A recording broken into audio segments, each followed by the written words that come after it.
ആരോരുമില്ലാതെ റോഡരികിൽ കഴിയുന്നവർക്ക് താങ്ങും തണലുമായി ജേക്കബ്. 30 വർഷത്തോളമായി പാലയൂർ ഇമ്മാനുവൽ ജീവകാരുണ്യ പ്രവർത്തന സമിതിയുടെ ജീവനാഡിയാണ് ഗുരുവായൂർ സ്വദേശിയായ ചിരിയങ്കണ്ടത്ത് ജേക്കബ്. ഇതിനോടകം 1000-ഓളം പേർക്കാണ് ജേക്കബ് താങ്ങും തണലുമായി മാറിയത്.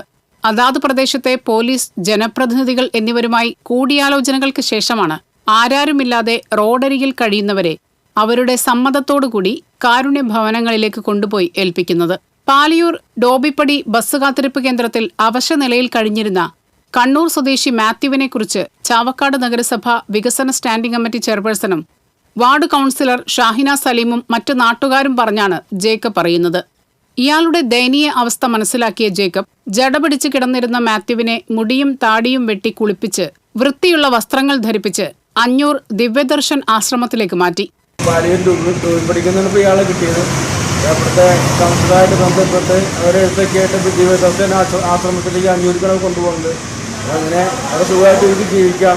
വാർഡ് കൗൺസിലർ സ്ഥലത്തെത്തി ജേക്കബിനെ അനുമോദിക്കുകയും കാരുണ്യ ഭവനത്തിലേക്ക് കൊണ്ടുപോകുന്നതിനാവശ്യമായ അനുമതി പത്രം കൈമാറുകയും ചെയ്തു.